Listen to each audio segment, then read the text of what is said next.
Hello everyone, welcome back to the workshop here at Rathbone Manor. The other week I was watching a new guy on YouTube. He's English like I am. He also likes to visit car boot sales looking for vintage tools, and one of the videos I was watching, he was talking about this particular wrench right here. And he was saying that I'd encouraged him to not only buy footprint wrenches but also look for, as he says, they are off-brand footprint wrenches, footprint wrench copies, of which I have quite a few, I have to say. And I was quite interested in this one, and he asked me if I would like him to send it to me, and I said, "Wow, yes, please." And so a few days later, this lot turns up. I thought, wow. So we've got a very nice little wire stripper here, brand new. Haven't tried it yet, but it looks quite nice. He also sent me this nice footprint wrench. This is a 9-inch version, genuine article, as you can see here. And here it is. Here is the wrench. What's so special about this? Well, let's take a closer look at it. Okay, well, as you can see, it looks very similar to this 6-inch footprint wrench copy. This is from Europe somewhere, I would imagine. It's not a genuine footprint wrench because it's not marked at all as such, and it looks very similar to that one, but it also looks very similar to this here tiny little monkey wrench or auto wrench. As you can see, the head is very similar, as you can see, and that's exactly what is going on here. This little footprint clone is absolutely covered in these initials, H.R.S. It's all over the place on the little wrench here. He obviously didn't want to lose any part of it, so whether he's had one stolen in the past, I don't know, but he decided he didn't want to lose this one, because as I say, it's absolutely covered in his initials. So let's take it apart and have a look what we got here.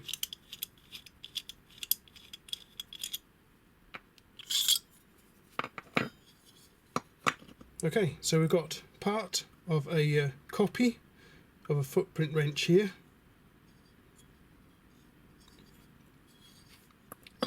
We've got an obviously heavily modified auto wrench or monkey wrench, little small one, and we have a little brass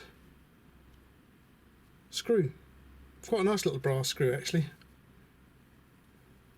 The hook would have started out life as something like this, although I haven't got one that will match it exactly, but this is near as I've got that will match it. How he come across this, we'll never know. Whether he had it in his toolkit, whether he found it, whether he purchased it, I don't know. But this is how it would have started out, and he's removed the little adjuster here, slid that off, ground off all of the teeth here, as you can see, they've all gone. Looks like he shortened it a little bit too. No, he hasn't. Okay, so it's obviously longer than this one. But what he's done at the end here, it looks like he's heated it up a bit and hammered it into a taper here. As you can see from the filing, this side is more than it is on this side. He's got his initials just there. They're in there too. And just here too, look. But we've also got a bit of a name on here, but I can't quite make it out what it is. It could be Garanto or something like that there, but it says something here and then Garant. So obviously that was probably the company that made this monkey wrench here originally. And what he's done, he's filed some teeth in here, and they've worn down with use, as you can see. Because if you look on the end here as well, look, the teeth have worn away on this bit too. So I guess this wasn't all that well hardened, I wouldn't think. And we've got H.R.S. just there. There's also a bit of a flat spot just there, I noticed. And when I cleaned up inside, you you can actually see H.R.S. in there too. And he's also stamped it H.R.S. in there, you might be able to see it as well. So he was really paranoid about not losing this particular tool. So to stamp it all over the place like this, he obviously wanted to keep hold of it. He has drilled some holes in here, drilled 4 holes in here. And if we take a look with a ruler, you can actually see they're not at all very level. So he's not marked them out particularly well. But obviously the tool worked for him. But yeah, what an interesting idea. We will most likely never know who H.R.S. was, but we'll call him Henry, shall we? We'll call him Henry. So what Henry decided to do was to put the screw, the pivot pin, in through this side and in through the thread, which is just the opposite of a footprint wrench. I have a couple of examples of footprint wrenches here. These are actually 7-inch long, but for the purposes of this video, they'll do fine. As you can see, it's threaded in from this side, goes in from the left as we're looking at it. Again, this is a 1970s vintage footprint wrench. It's got my pivot pin in there. I had to make a pivot pin for it because it didn't have a pivot pin when I purchased it. But again, goes in from the left. And we take a look at Henry's, and it goes in from the right. I don't think this is how it would have been originally. I think how it would have been originally would have been like this one here, which is a much larger wrench, as you can see. But it does feed from the left as we're looking at it. However, the thread is in the same side, just here, of the wrench as this one here. Look. Let's take a look at the little pin here, and you'll see the thread is up here, and just a little sort of a stud pushes through. So it pushes through the hole like so, and through the hook, if I can get it in there. There we go. And it threads in the outside, unlike a footprint wrench. It looks like a footprint wrench, but it's not. And this is how Henry's would have been originally.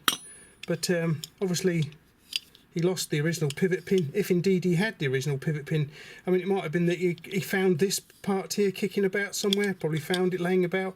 I don't know, we'll never know. If we had a time machine, I would love to take this thing back in time and see what Henry did with this to get it like this state. I mean, as I say, he could have found this, he could have found a damaged monkey wrench, and this nice little brass screw here, which could have been from electrical work, wiring and what have you, so it fitted there quite nicely. But yeah, we'll never know the story of this. But I wonder how well this thing works, because it's obviously been used, as you can see, because the teeth are all worn away. Even the teeth he's filed into here have worn away. So let's see if we can give it a bit of a workout in lieu of some pipe work, which I don't have. I've got my M24 a nut and bolt here, and this, as you can see, is a nylock nut, which will give us something to work against. So let's get it into the vise like so, and we'll give it a go. Let's just get it up into the nylock part here. I've adjusted the Henry's little wrench here to suit, and let's give it a go, see if it still works. It's actually, I can't really get a good grip on here, but it is slipping a little bit, obviously because the teeth are worn away.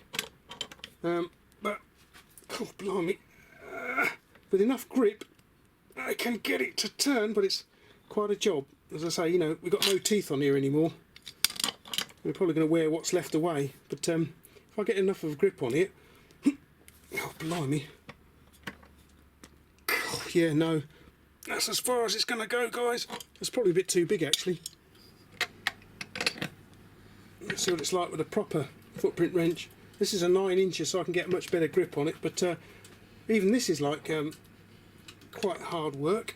God, flipping it. Yeah, so it's enough work for this thing. Let's try this slightly smaller. Again, nylock nut and bolt here. Try that one. Get it into the is it going into the nylon? Yes it is. I can feel it starting to tighten up a little bit now. But if you get something more like the size that we should be using with it, it's not too bad.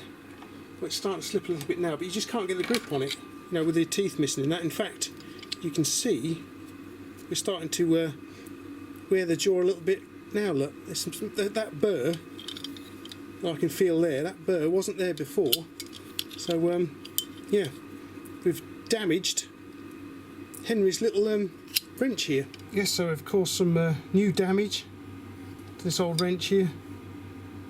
It's not going to make a lot of difference to it, but you can definitely feel a burr there. You can probably see that as well, a little burr sticking up there, but yeah. So what an interesting little wrench then. It's a bitzer, made of bits. As I say, we have a small auto wrench or monkey wrench that Henry has carefully machined or filed down to suit. And look at the fit. I wonder how long it took him to find this little monkey wrench that would actually fit into the handle as good as this. And as I say, what he's done is most probably heated that up, hammered it down to suit, filed the end to make it look like a footprint wrench, drilled some holes in it, not very evenly.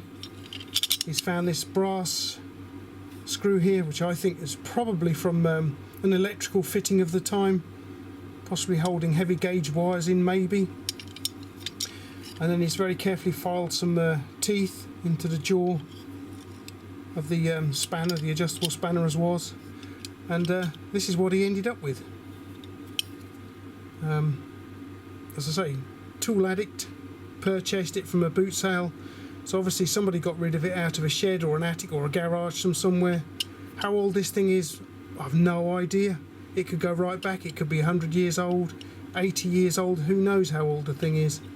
But yes, old H.R.S. Henry there, maybe he couldn't afford a small footprint wrench, so he cobbled his own together out some parts he found maybe.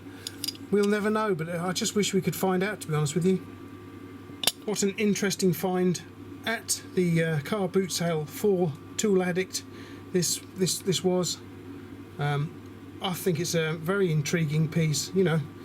Somebody knocked it up to make themselves a nice little 6-inch, in this case, footprint wrench. This is a genuine 6-inch footprint wrench here, as you can see from my collection. I've cleaned this one up. Very nice indeed, but yeah, so perhaps Henry couldn't afford one of those and had to make his own up, or he actually bought this copy here, lost the hook somehow, lost the screw somehow, who knows. Maybe he found all these component parts and decided to make them. We'll never know. It's just a shame that we can't jump in a DeLorean with it, go back in time and take a look to see what he did with it. Very interesting. Thank you very much to Tool Addict, Ben, for sending this in. Thanks very much, pal. Very interesting. I'm very intrigued by it, and I'd just love to know its history. Okay then everyone, well I hope you enjoyed coming over to Rathbone Manor and the workshop and taking a look at this fantastic little tool here, little fantastic piece of history here. I think the backstory to this is probably more interesting than the tool itself. If only we could find out, if only the tool could talk, you know, it'd be a fascinating story I think. But yeah, thanks for popping over. Okay, thanks for popping over. Thanks for taking a look. If you've got any comments about the little tool here, please leave them down below. I'll take a look at them if I'm not too busy. And yeah, what an interesting tool.